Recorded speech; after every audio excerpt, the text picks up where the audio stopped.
All right, I believe that we're live. So thank you everybody so much for coming, everyone for watching on the live stream. This is our first Lighthouse event in the shop for like a year and a half. So thank you so much. This is like magical and we love it. Like, oh my word, I see it in a new light.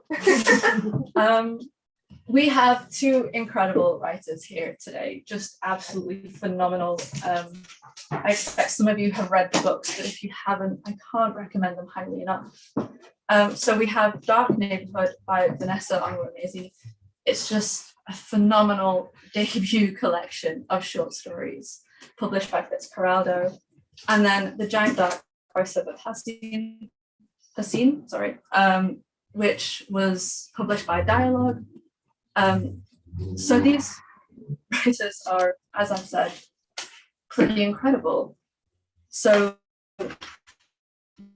Vanessa is an author and a poet. Her work has appeared in Granta, in Prototype, in 5 Dials, and she's won the White Review Short Story Prize in 2019. And it's a debut collection, which I just can't get over. I was reading it just like, how? And then Sarvat is from Pakistan, lives in London, works for the Almeida Theatre. Her first novel, This White Night, was longlisted for the DSC Prize for South Asian Literature.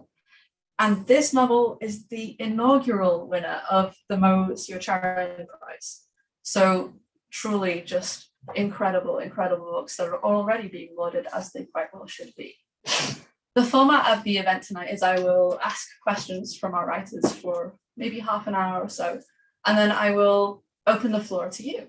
And if you have any questions, please raise your hand. We can also take questions from our online viewers as well. So yeah, and we will also have some readings. And my copies are available to both of you should you need. So I'd like to start, I guess, with a brief introduction to both. And please correct me if at any point you would like to alter my introductions to these stories. So if I start with Sarvat, then we have The Giant Dark, which is a retelling of sorts of the Orpheus and Eurydice myth. So we have Ada, who plays Orpheus, and Hassan, who plays Eurydice. Ada is an incredible pop or singing sensation, and she has fans who take up these sections of the book who speak in this hive mind almost, or I think of it as a hive mind, and kind of obsess over Ada, and want to know what she's doing. They want to know if she's all right. Her music is so influential in their lives that they want to know everything. And Hassan is a writer. He's just left his job as a publisher, and he joins Ada after a long kind of parting. They used to be in a relationship, and they joined back together after a chance meeting 10 years later, and he joins her on tour. And the tale kind of moves through their lives together, their relationship together, and how they negotiate that relationship as they're going through the world, but also through each other's lives and picking up pieces. And then we have Dark Neighborhood, which is a collection of several short stories that are all kind of, or several of them deal with alienation and loss. There's an element of mythology to several of them as well, or to some of them, in that the first one, for example, seems to be but seems to have echoes of this giant ecological disaster, maybe a flood, maybe the Great Flood, and people picking up pieces afterwards. And each of these stories brings us into this incredibly intimate world of people who are striving, trying to live, trying to push forward, but also sometimes failing, sometimes not quite making it, and interacting with people who are often very different from themselves. I had a favorite. It was The Growing State. Maybe because around about the time I was just obsessed with this idea that Jeff Bezos had gone to space. And I was like, why?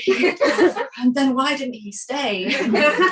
And it's essentially about a man who seems to be, and correct me if I'm wrong, but he seems to be a very successful businessman who regards the payments that he has to make to his staff as something of a burden, doesn't quite want to do that, and he's lying on the ground, seems to have overdosed or seems to have taken drugs or something like this, and someone walks in who is his cleaner, who was perfectly named Lucida, and who really just tells him everything he should be hearing. And I took great pleasure in reading that story.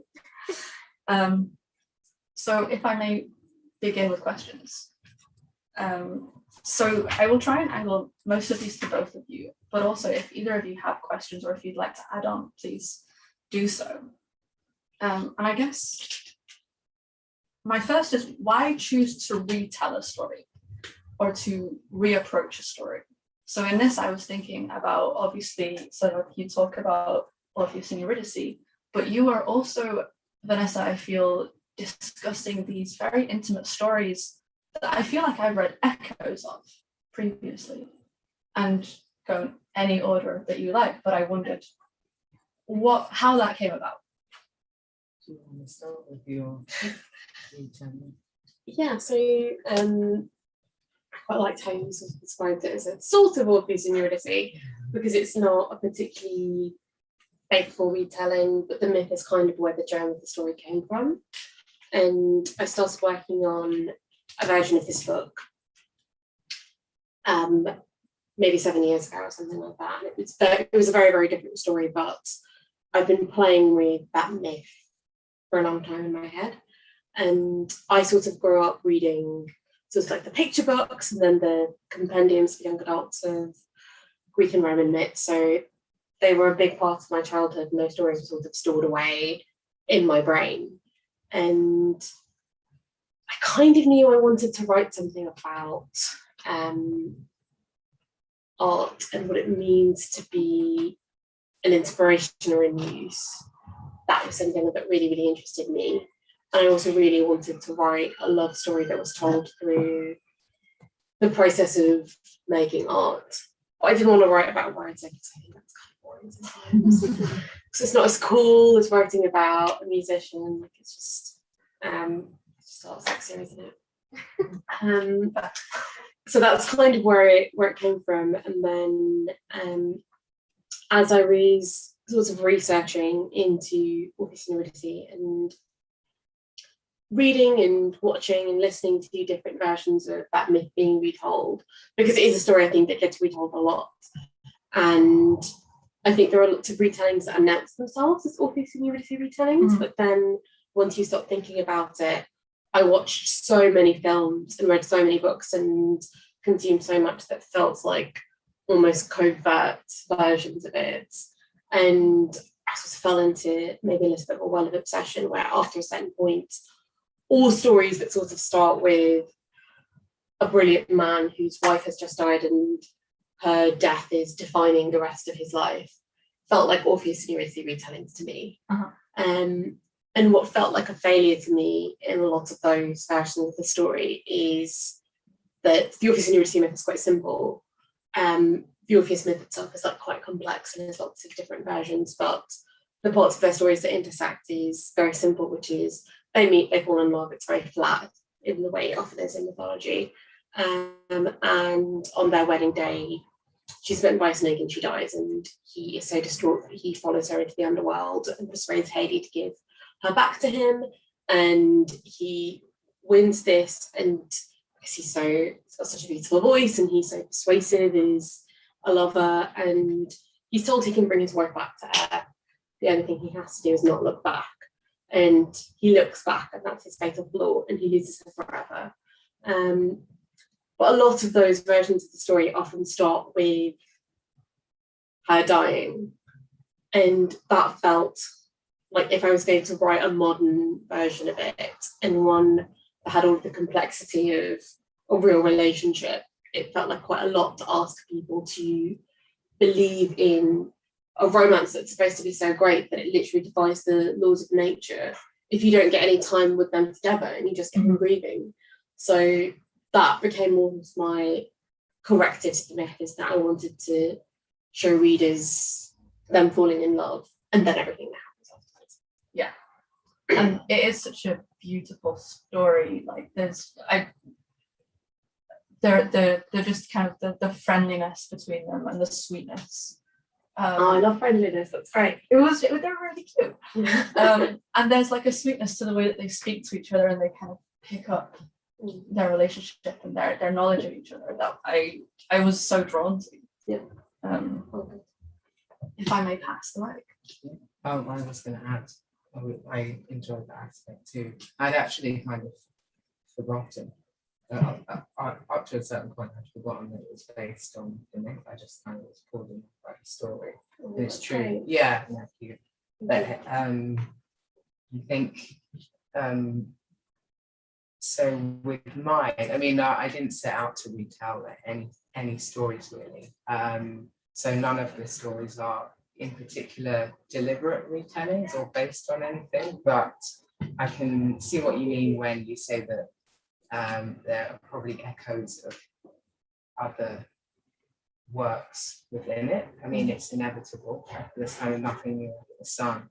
And actually, so the first story in the collection, Dark Neighborhood, where everyone is kind of waiting. And there is a flood in that. But yeah, it does have biblical connotations as well. But I had written one version of that story a few years ago, maybe 4 or 5 years ago now. And within that time, I discovered another story called The Southern Thruway by Julio Cortázar. And it's very in content, it's completely different, but at its core, I was just like, damn, it's been done. Like when I read that story, I was like, he did it and he did it better, of course. So I read that story, I carried on, I rewrote my story last year and this year, and obviously it's in the collection. But yeah, I suppose the core of the story is something very human. So I suppose you will find it cropping up over and over again, because like the human story isn't over. There's like still a kind of depthless mystery. Well, what I'm kind of obsessed with is like what is it to be a human being? There's always, I mean, I suppose we have to get on with our lives, of course, but at the heart of it, there's a complete mystery to our existence, which kind of obsesses me. So, and I'm drawn to writers whose work evokes that mystery as well. So, and in my work, I suppose that mystery, which is in many other works, they echo to each other, don't they? And the hope is that it resonates with like the very human core in the readers as well. So I suppose like when we say retelling, yeah, I suppose the reason we make any work is because life is inherently mysterious. So like it's all a retelling essentially. I absolutely see what you're saying. And they were such intimate stories, I felt, or some of them I felt were so I felt very moved by many of them, in this way that I felt like I was getting this view into someone's life, into someone's heart and mind. And it was beautiful. And despite Jeff Bezos' thoughts, which I don't know if that was in any way what you intended, but it was just where my mind went. I mean, like again, there are echoes with other things. I mean, I haven't read it, but when a friend read an earlier draft of the story, he mentioned, I think it's Ivan Illich, which is Dostoevsky, where a kind of like I think the story is about, again, like a quite ruthless catalyst, maybe, Mhm. in a way, dying and then kind of regretting how he spent his life. Whereas with the growing state, I think I was kind of, it was definitely a fact that he didn't regret anything. Yeah. So I guess that's like a very big flip around that story. And actually what I had thought of at the beginning of writing that story was I'd read about the philosopher Michel de la Montaigne, and he's quite famous for his essays. And he had an accident at some point. I think this is when he started writing quite prolifically. Had an accident on his horse, as he did back then. So I think the horse had fallen on top of him, and he was kind of on the edge of death. And he had remarked about how easy it was. I think that perhaps we have an idea of death as being kind of a fight, like with the Dylan Thomas poem. Whereas he had remarked how actually quite easy it was to just slip away. He didn't die, of course, but that was a near-death experience for him that, showed him something, I suppose, about what it is to live and what it is to die or be on the edge. Yeah. And I had that in mind also when I was writing The Growing State. Amazing. I wonder if I could move on a little to the way in which these were written. So I was thinking as I was reading that you both have moments. Vanessa, I feel like the whole way I loved the way that the voice, the narration of your stories. It's quite particular, it's quite unique. And then sort of you have the fans, like the fans get their own sections, and they get their own, they kind of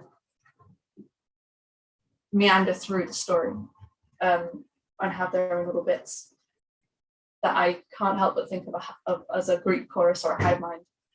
And I wondered if you would both discuss a little bit about how you came up with these voices. Yeah. Can you guys? I've been talking, just so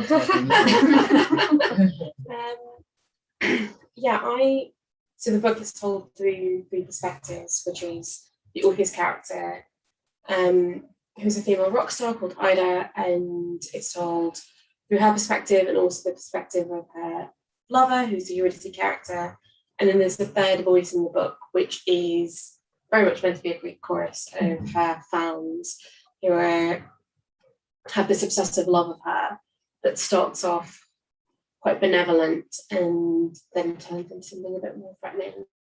And it's actually the only thing about the book that hasn't changed since I first came up with the idea of it, because one of the things that interested me about the Orpheus myth is that aside from the love story part of his personal story, there's a beautiful book by Anne Rowe called The Song of Orpheus, where she talks about Orpheus as being this character that recurs through different cultures and has worn up many faces. And she describes him as almost like the original poet or the original rock star, and like the sort of like the fountain of all poetry. And I thought that was a really cool idea, but I also was really interested in what it means to love an artist or a songwriter or a singer or a musician in that way, and how personal that can feel and how it can feel like you know them even if you don't. And I think we all have those moments where if you're someone who likes music, when you've like been going through a rough time or maybe going through a really good time, and you listen to a particular artist or a song many times and it feels like it's written for you. And yeah, I really wanted to capture what it feels like to have that experience, and I wanted to write a collective voice for that, because I think sometimes the pleasure of loving something can be in loving something with other people.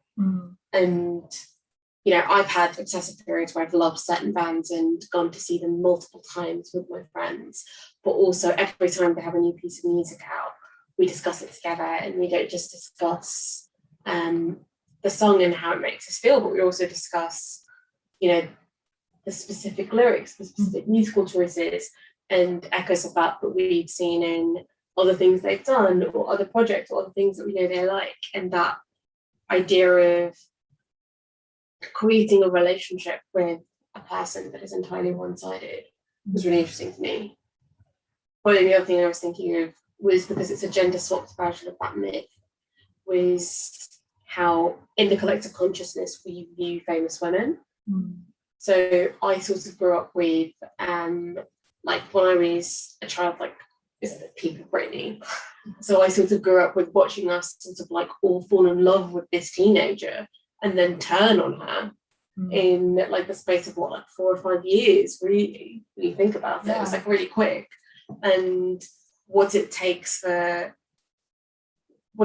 maintain love as a famous woman, and what sacrifices you make, and what you have to continually present in order to preserve that. Yeah. And how anyone who is famous, but particularly if you're a famous woman and you're striving for a certain kind of authenticity, how that can almost be not useful in the longevity of your career or in preserving that kind of love.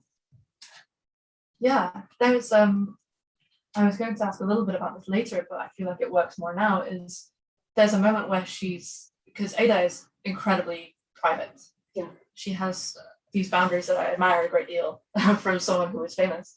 But at one point it appears that she might allow a video that would be like a documentary or something that will be released, and it seems so out of character almost for her as a person.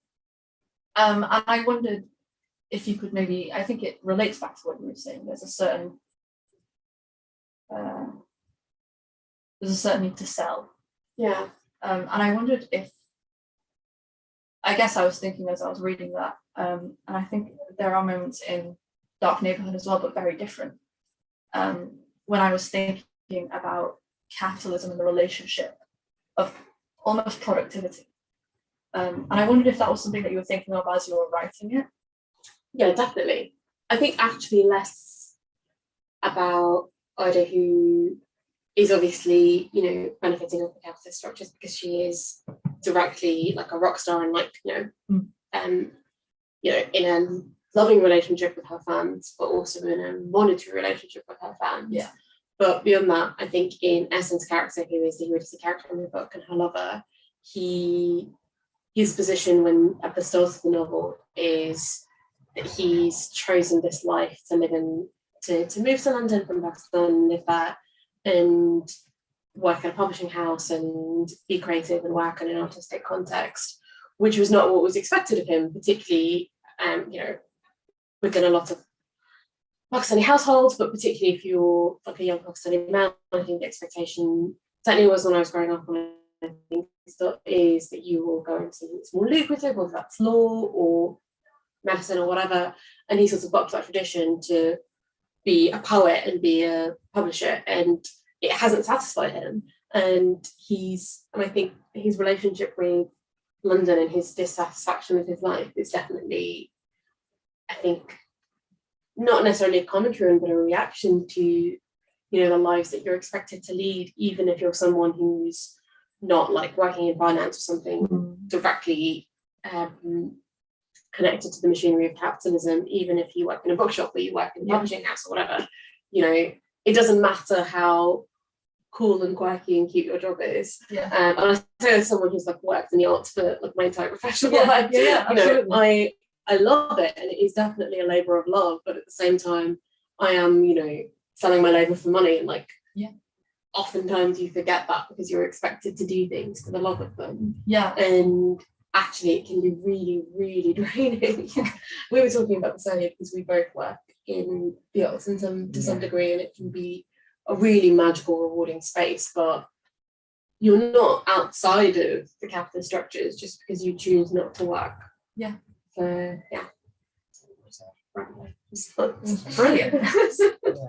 It does go on what we were talking about before.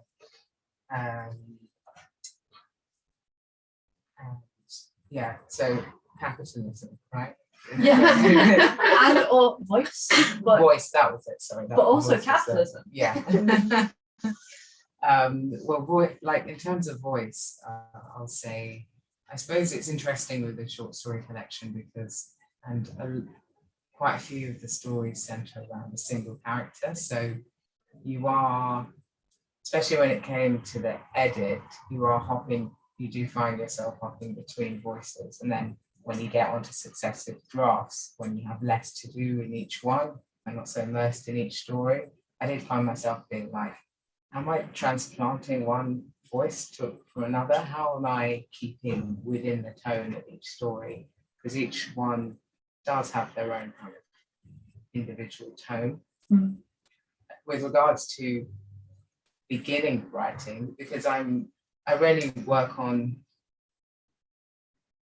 I do work on short stories simultaneously, but I won't work on one on a Monday and another one on a Tuesday, if that makes sense. So I usually get really into one for maybe a month and a half, and then I'll get stuck, and then I'll go to another that I've either written some notes for, and it's kind of bouncing around in my mind, and then I'll work on that until I get stuck again, or maybe I'll finish that one much more easily. And I find that the voice kind of just emerges out of it. I think it might be, I imagine in a novel, it's a bit of a different kettle of fish because you're, in a short story, you can kind of, or at least as I've been doing it so far, just kind of flying by the seat of my pants, like you just kind of like go, and I don't think too much about maintaining a voice as such. It's just trusting that the voice will emerge out of my giving it attention. It emerges out of the form in that way. And in terms of I suppose it kind of dovetails with the kind of themes of capitalism and things like that. I mean, often what I'm asked, because a bit of backstory, because I studied biology for a degree, people often ask me, oh, do you use biology in your stories? And I'm sort of like, well, everybody does, because it's just, you live in a secular society, we take it for granted. It's about like a lot of biological ideas, such as evolution. Like everyone knows what I mean. Everyone knows what that is. That is, it's the backdrop of our world now. So, and it's similar with capitalism. It's like I don't know. Obviously, that in the story Dark Neighborhood, all these people are kind of trading stuff.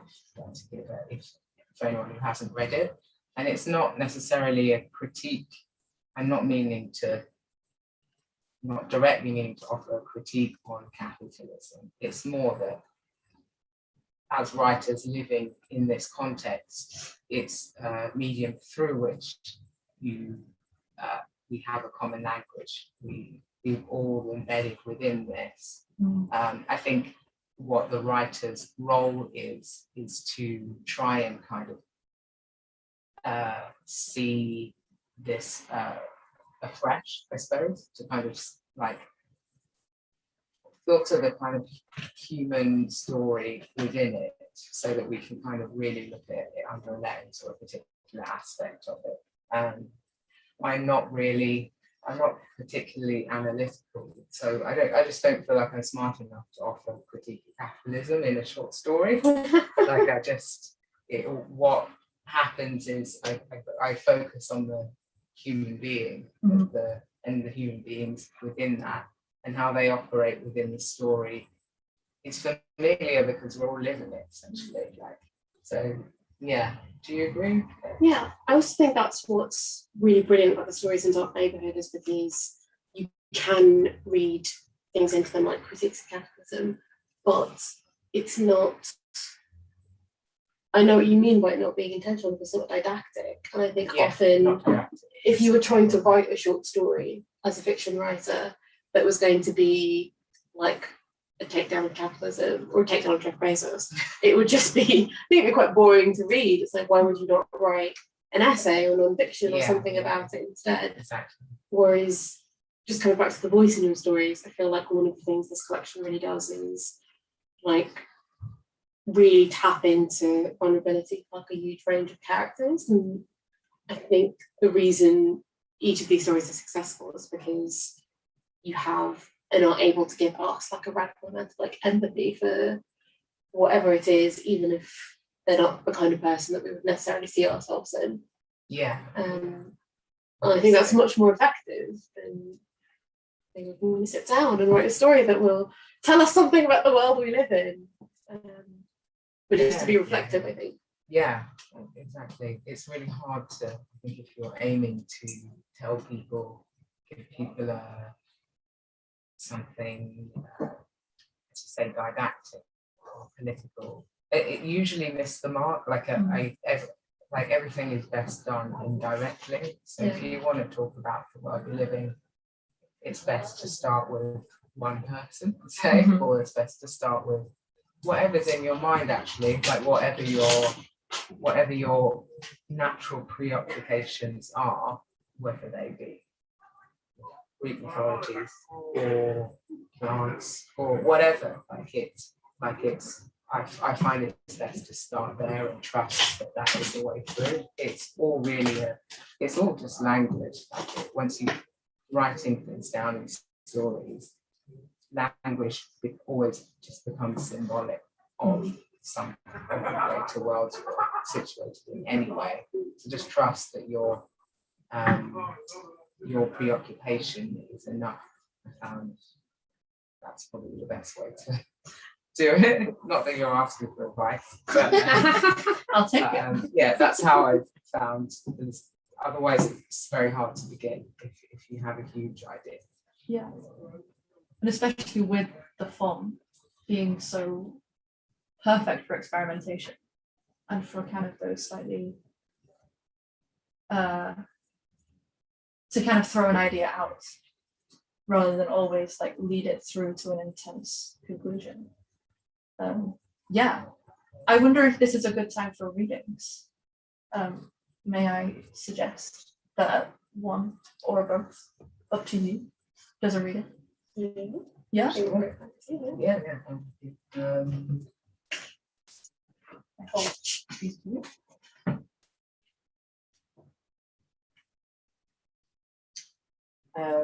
Okay, I'm wondering if I should read Dark Neighborhood now. I said to you that, considering what we were just talking about. So I'll read the first story in the collection, which is called Dark Neighborhood. One bottle of water, 320 books, 100 packets of cigarettes, 50 lighters, 3 boxes of toothpicks, a baby bottle, 5 liters of whiskey, 1 of gin, 100 of vinegar, 6 kitchen knives, 90 tampons and applicators, 95 without, a small crate of ginger ale, a box of crispy fried onions, mismatched earrings, rings, bracelets, a love letter, 2 vials of insulin, 5 bags of glucose, earplugs, a month's supply of contraceptive pills, a letter of recommendation, 8 bank statements, a lemon zester, 30 hairpins, 10 syringes, a half pint of blood. Now, Gigi's got a gun and she adds it to the pile, rolls onto her backside and smokes. Later, I'll tell you about how she dies, but for now she's smoking, draws long into her lungs and enjoys it. Like women in advertisements enjoyed chocolate, savoured, loved, delected, sensuated, enough of that, full stop. She adds it to the pile and an ellipsis as I drift again. The worst thing about a gunshot wound, if it doesn't kill you right away, infection, necrosis, a body eaten away by time, the direction of decay. My fingers smell metallic. Touch of the barrel. It's hot, as we've been blessed this summer with plenty of it from on high. All is lit with a blaze of shine yellow. So lucky. And I, for one, can't get enough. Can't get enough of this sunshine, I say aloud. And the people around me say it with me. Say it all the time for as long as the sun is with us. Say it. If the heat burns you, you're alive, so say it. What else is there to do? In the beginning, we checked our phones constantly, of course, for the time, for the news. But batteries die, and one by one, the lights go out. One by one, you care none more about time. Take in the sun and try to forget that your life has become a waiting, as you realize that your life was always a waiting. Our pile is the biggest for as far as my eyes can see in daylight. The view had been obstructed by trees and hedges. Had been. Early days. Brambles stubborn are still there, to be hacked away or burned, despite their bearing fruit, only to return back, hacked again. And so I see now further across the expanse and watch. People huddled amongst tree stumps, which will shoot out young tendrils for the spring, which we will reduce to stumps again. Content to be among the stumps, are they? Choices. To sit at the foot of a tree stump or a pile of books. Two choices we can make. So lucky. Gigi's head, a greyish cloud. And me, I sit on pile of books looking as if I have something to do. Catch sight of a gloomy figure walking towards us.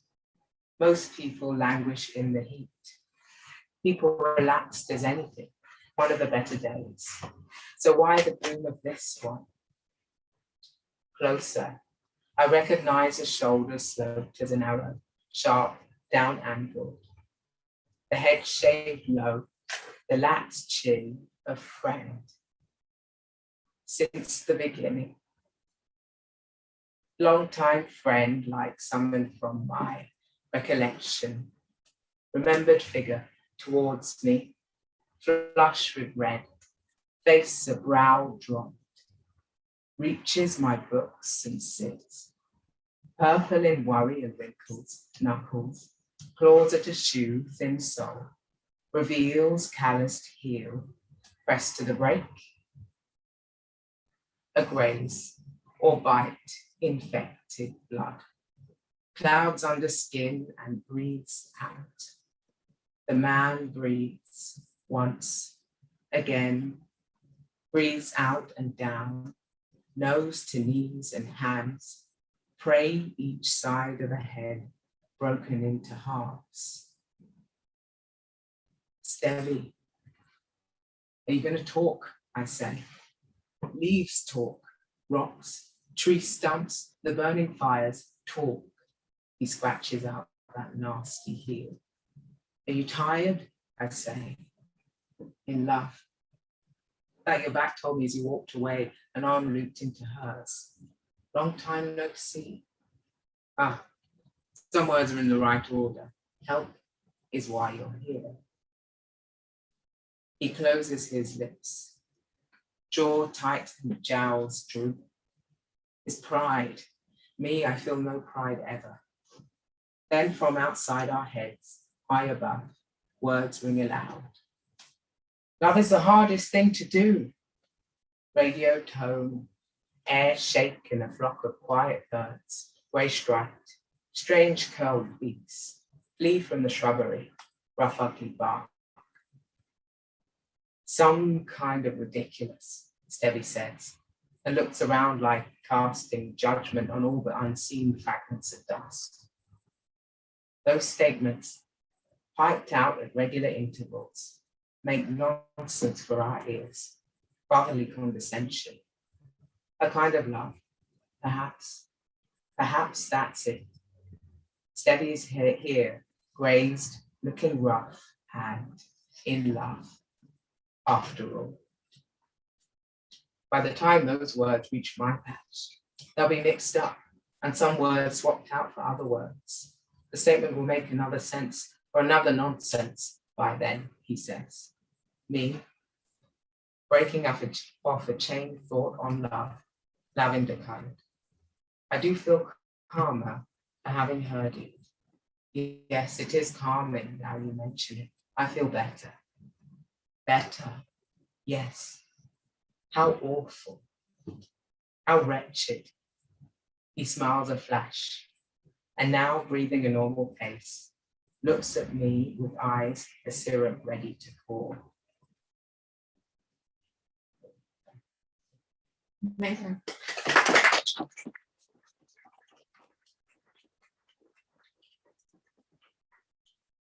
Always the best readers. Really? Always think so. So good. Yeah, it's beautiful. I might the same, just read from the beginning. Yeah, absolutely. So like the novel that's usually best because there's not very much explanation. So this is from, as we were discussing earlier, the perspective of Ida's fans. Many people would love Ida. Years after her death, her music would survive. It would play on the radio, find itself on lists of the greatest hits of the decade. At parties 50 years into the future, where people who weren't born when she began would try to remember what it was like to be us. Anniversary albums would be released 10, 20, and 30 years after they first came out. Cover songs of varying quality would cycle in and out of existence. New droves of youth, cracking out from their eggshells, baby ducklings dancing to her tunes. They would continue to fall in love with her, again and again. But we were the first. We loved her best of all. There are memories of discovering her that ring in us still, like eating good food for the first time. Ida was our first lick of adulthood, no longer craving sugary music, but something that hit the back of your throat instead, thrummed all the way through you. We didn't feel embarrassed listening to her in our parents' cars, swaying to her in the shower. We could be proud of her, of ourselves for our evolved tastes. At first, loving her was a small club, a private smattering of people, beginning in New York, where she played at places like Lena Lounge or the Gaslight Cafe. She began to appear on the lists of people whose tastes we were learning to ape. Her first EP was only 4 songs long. We gorged on it, instantly hungry for more. Started to record her in bars, spyware on our phones, smuggling them onto the internet to share with each other. Not quite piracy, we did it for love, not profit. Noble Robin Hoods shaking up bags of jewels for the poor. Eventually, it stopped mattering if they were new songs. We just hankered after every live version, variations in her voice, the languor with which she could stretch out a vowel that was so different from the recording studio versions, its sleeker, more polished sound. Many of us were in love with her already, even without having seen her face. In the videos from the club, she was half shadowed, with a sketchy view at best. The moon of her cheekbone cutting through her shaggy hair, the long fringe, the tiny thumbnail on her studio's website was similarly curtained, huge eyes, and the red mouth glowing like the poster of a horror film. We were hooked on the sexiness of her, 1,000 cigarette voice, the low sweep of her hip as she got up to the mic. Many of us pledged our virginities to her, refusing dates, eschewing the possible love of mortals out of fidelity. Listening parties, streaming her live performances into our living rooms, often ramshackle, last-minute affairs. Her schedule was unpredictable and she never played more than 3 songs in one go. Still, we gathered in basements to listen together. Hushed threats, and drinks smuggled out of our parents' liquor cabinets, dressing for the occasion, mouths sticky with lipstick, lace and black suits, the swish of long dresses. All to sit together in the dark, lit only by candles and the white glow of a phone in the middle of the table, wooden floorboards and blankets stored in the basement store window. Every cough from the audience was met with the arched eyebrow chastisement. Our unforgiving love could not allow for these flaws in the human body. When it was over, our reverent hush lifted slowly, not all at once. We'd straighten our backs, wiggle our toes, and stand a little unsteadily, as if rising from a sleep, clearing of throats, cracking of knuckles. We'd make awkward conversation, unable to look each other directly in the eye. It felt intimate to listen to her together, like all of us slipping naked into a bath. But soon we were addicted to this too. It was as much a part of it as the candles, the smuggled music, the way we had to hear everything first, as soon as it came out. Any distortion of time was unthinkable. Waiting between songs was like waiting between breaths. There was never enough of her for us until she exploded. And even then, we held on. Our teeth sunk into the middle.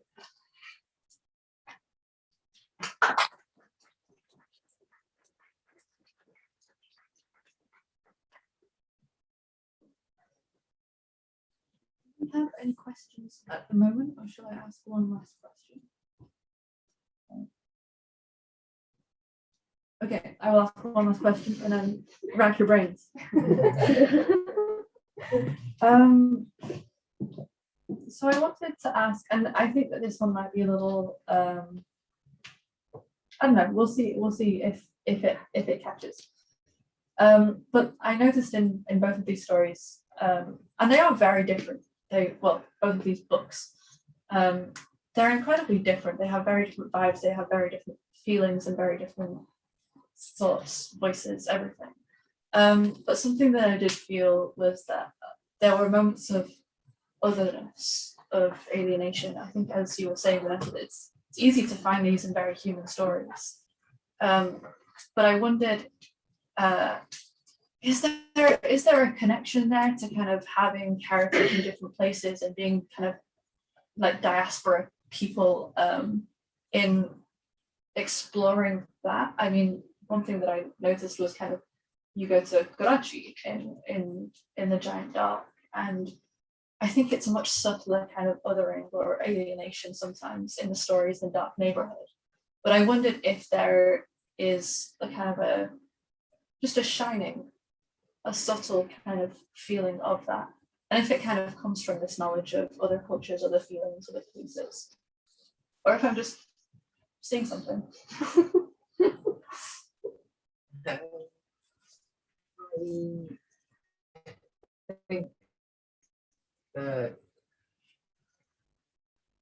just thinking about, I'm like, oh, what stories are there? I think that that's one form of that's one kind of alienation.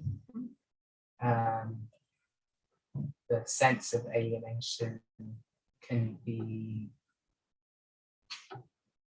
quite universal though. Like, I don't think it's like I think it is a running theme throughout Dark Neighborhood, the sense of alienation.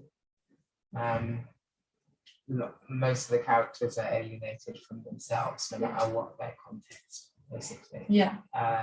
Some of them, at least one of them is a migrant. And yeah, in the story Cuba, this sense of kind of diaspora alienation is particularly potent in that story, but the characters in Dark Neighborhood also experience an alienation that isn't necessarily told through the lens of migration, it's the same alienation. Yeah. It's you don't destroy your environment if you feel good and connected with yourself, basically. So I like this story comes out of an alienated culture. Yeah. I do think we live in an alienated culture where we don't really understand why we're here, even if it's not, we don't necessarily live it every day. It's not what we're talking about every day, but at the same time, in the actions of the culture, tell you a lot about how people in the culture feel. So I don't think it's necessarily a feeling that's and exclusive to the kind of diaspora experience. Yeah, absolutely.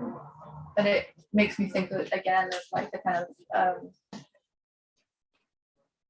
the listing of products in Dark Neighborhood, and that kind of there's an attachment to that, and then there's mention of tree stumps and things like this. So the environment slowly opens, particularly in that subject, in that story, to kind of feel even more alien. I was trying to like piece it together, like what has happened here. Well, they're kind of at war with it. Like they treat it as if, so they treat the environment.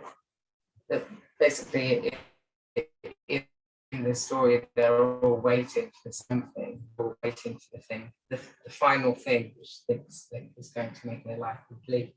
And if everything else is more subordinate to that, things enough dead. Is what I have around here, so there's room for me to wait. That's the basic premise of the story, and I wasn't necessarily trying to make any grand commentary on the way humanity treats the environment, or capitalism, or the wanting to buy stuff. That wasn't really my intention, but it just kind of follows for people who feel that way, that that's kind of what you end up doing. So yeah, what do you think? Yeah, I think that's a really good answer, because I think in the Joint Dark, it's what we were talking about, that sense of alienation that's related to being part of diaspora is, I think this book wears it on its sleeve quite a lot, because both of the characters have like double displacements almost, because they're both, so Ehsan is Pakistani, he lives in London, and Ida is Indian by heritage but American, and she's then moved to the UK. So there is that sort of sense of double displacement, and I think that's very keen both in their relationship to the world around them, but also their relationship to each other. Yeah. And I didn't really want to write a book that was sort of particularly about what it's like to live in a Western country as a brown person, but I did want to write about what it's like to have that particular kind of relationship, and the way in which their relationship progresses, and certain things about it are very not influenced by, but a product of who they are. And I wanted that to feel naturalistic, and not like I was like putting you over the head with it. Like I didn't want it to be like, oh, you know, speak about a Pakistani character who wakes up and does some Pakistani things, and makes their Pakistani chai and calls her a Pakistani mother. And, but it does inherently sort of like influence lots of things about them. And then Ehsan's character in particular, I think what you were saying about this sense of alienation being almost universal, and the degree to which feeling alien to your environment to some degree can be just part of the human condition. I think in him it's like that's quite keen, because it's not just, it's not as simple as, he's, you know, someone who is Pakistani and lives in the UK and finds that difficult, even though he does. Yeah. But that's not the whole of his story. He's also someone who is, you know, in some ways a failed creative. He tried to, you know, do things with his life that didn't work out.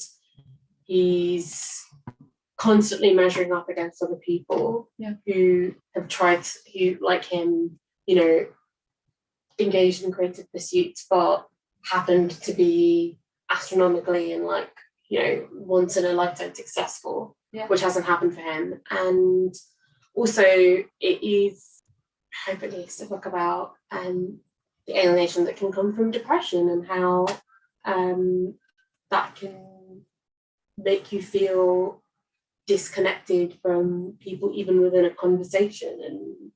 And that to me felt quite an intimate thing to try to put on the page, because it's such an individual experience, and not everybody's experience of any of those things.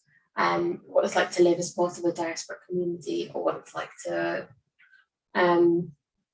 feel disconnected from your own life and feel like a failure, or what it's like to experience depression. Yeah. Everybody's experience of that are going to be individual. So it's quite difficult to try and wrangle all of that onto the page. And here you go. I feel like it's quite in your book, but it's quite well kind of embodied by touring, like this like constant uprooting and not really having a home. You know, obviously it's a very kind of glamorous kind of uprooting. It's not the migrant experience as such, but it still does give a real sense of both characters kind of alienation. It doesn't mean necessarily have to point to their heritage. Like it's very kind of you create a lot of empathy with that situation by just showing their experience, like all the cheeseburgers. Like for a while I was just like, oh my god, I can't eat another cheeseburger. Like for me, like just not being able to cook, like loads of other things which are kind of take away your kind of rootedness as a human being. I think it's like nicely embodied in that storyline. Oh, I'm glad. Yeah, I thought the touring was like good. So basically what happens if they meet and fall in love again, and he follows her on tour and becomes swept up in Ida's life. And I really wanted it to be part of, you know, it could be the most glamorous thing in the world. Like if anyone thinks of like, oh my god, your ex-boyfriend or your ex-girlfriend is now like the most famous rock star, and you get to go on tour with them, isn't that the best thing in the world? But it's also the worst thing in the world, because you're not just their partner, you're part of their sort of like entourage. And we were talking about sort of like Captain Mania, and he becomes part of the machinery that allows her to exist as a product. He's not, you know, her agent or her manager or any of those things, but he's part of the group of people that keep her financially viable. Yeah. And I think that specific alienation of, because everybody has micro versions of that, whether that's in a friendship or in a romantic relationship where one of you is more successful than the other, or one of you is slightly on top and one of you is a bit more making a bit more money or whatever, but that belongs to you. Rockstar proportions. Yeah, exactly. Thank you. Yeah. I will say that there was also just a beautiful connection between them taking care of each other in that time as well, kind of recognizing and almost emphasizing that kind of discomfort that comes with being uprooted. Just another point to the friendliness that I really like. Do we have any questions? We have a question. Hi. I think this question is like relevant for both of you. But I guess like thinking about this idea of like retellings of myths particularly, I'm kind of speaking to some of this. Like I guess I think about myths quite a lot as these kind of meta-narratives of power, and that they're kind of how we structure our culture and like inherit ideas of like knowledge and like society and stuff. And I know you've kind of been talking about like you're not deliberately setting out to make something that's like critique capitalism or like any of this stuff. But I was wondering just within like the form of like speaking back to some of these like dominant stories, was there like an engagement, or are you trying to resist? Like for example with the gender stuff, I think that's like it feels like it's doing something quite specific. So yeah, isn't it? Was that kind of something that was you were like aware of resisting or working with? I think definitely, like while I was writing some of the stories in this collection, I did start reading about West African mythology and how that was kind of transplanted or transmuted to places like Cuba and South America. So really just out of interest, I started reading about that. And then I got hold of some, they were already retellings of traditional folk tales. And actually I haven't really tracked down because they weren't written down.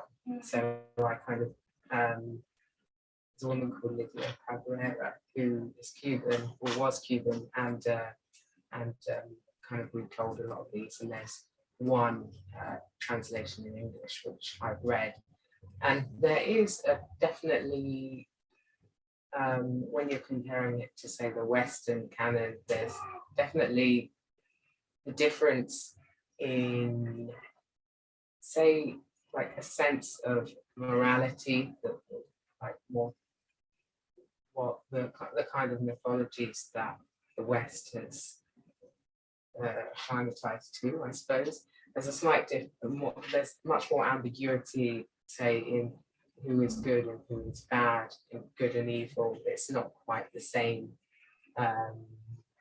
It's not quite the same constellation, I suppose. And that really interested me in like kind of just trying to go beyond this kind of all pervasive narrative of these people are good, these people are bad, and the bad people, whether they are enemies, which is, I think is subtly underpins a lot of artistic work generally. So yeah, I suppose in that sense, I tried to move towards that more open, less judgmental, whatever that means, kind of mode of storytelling. Yeah, I think also the reason for doing this video, which I basically did because someone who used to edit my books said it would be a good idea to see, and I was like, oh God, I can't believe they said that. That's so offensive. It would be rubbish. And then there was about to flip it, and I was like, actually, that makes a lot of sense. It's a much more interesting book, and came around to it a bit more.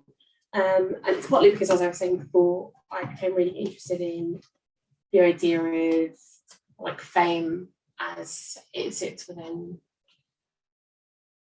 our culture, and how we relate to famous women, and kind of thinking about Britney Spears, but also thinking about like people like Lena Dunham and things like that, and the sort of like the complexity of worship when it comes to famous women, but also the intimacy of that relationship. And the thing about the Orpheus and Eurydice myth is that there is an Orpheus myth and the Eurydice myth that sits inside it. And I think I've read some really beautiful versions of the story that centre Eurydice and centre her as a character and bring her out more. And I did want to do that, but I was more interested in doing that from this gender swapped perspective. Because when I was writing it as a more traditional retelling, I tried lots of different things, and for some reason that Eurydice character was never becoming more interesting to me. And actually gender swapping it meant that I could explore facets of masculinity that I find really, really interesting, both in terms of mental health and repression, but also ideas of expectation of success and ownership, and like leading a relationship almost, and being the breadwinner and overturning that completely, and also thinking about not just Orpheus and Eurydice, but other sorts of like famous pairings of people in creative partnerships, and like Scott and Zelda Fitzgerald and people like that, and this idea that if you're a muse who also wants to create your own work, what does that look like, and how does it diminish you to be represented in someone else's art? And if you're in a relationship with someone and you both want to make art, and you both happen to make art that's inspired by your relationship, who does that story belong to? Like, if you have a fight, which of you gets to write about it, for example? And I thought doing that from a gender swap perspective would be interesting, because we've already seen quite a lot of really interesting stories where the male partner in those heterosexual relationships is the more successful one. Like, I've always found that sort of intersection really, really fascinating. Do we have any There more? was one online. So we have an online question. So Erin asked, Anita said, love the readings and the discussion so much, thank you. And Erin asked, now that your debuts are out, and not only are they brilliant, but they're critically acclaimed, is there anything you wish now, you wish you knew when you started writing, and anything you'll be doing differently with your next books? Oh my god. The rest of the video. And I wish I knew. No, I sometimes think it's better not to know. Sometimes, like, actually, I think, no, not really. No, I think knowing would be a curse. yeah, I just think sometimes it's better, especially when sometimes if you knew how much work it might be, you just wouldn't start, would you? Right? I definitely think I was like lucky to be ignorant, I suppose. So possibly not. I'd maybe take more breaks between events. Maybe what I've learned is that like I can't do everything. Maybe, but that's more or less it. Like, I don't know, how about you? I think something will come to me. I think it's really, and obviously we've all been there. Most people who write have been there, where you're sort of writing and you feel like you're writing into the void and no one's ever going to read it and no one's ever going to publish it, and that's really horrible, and that can be really stressful and really draining. But it's also a gift, because I think it's once you've been published and once anyone's read your work, and by anyone I don't mean a reader or a tutor or your friends, but I mean an editor or a reader or a reviewer. Once you have that knowledge of what that feels like, you can't go back. You can't not eat the apple. And I think it is a gift to write into the void, even though it's frustrating, because I think it feels like a really honest time when you're creating things without thinking about how they will be read. And even though it can be frustrating, it's also like a moment to like appreciate and cherish. Because it's quite difficult to put that voice away. Yeah, I think maybe it's just important to remember to enjoy it. Yeah. I heard that actually advice given to another writer who got really successful unexpectedly and spent a lot of time worrying about the next project and didn't remember to enjoy everything they were doing. So I suppose I've kept that in mind with this. Yeah. So maybe he made the mistake, so I didn't have to. Just to remember to enjoy it, I suppose. Fantastic. I've gone a little over time, so unless we have any burning questions, I think we can end it there and thank our writers so much for coming and for their wonderful books. Thank you.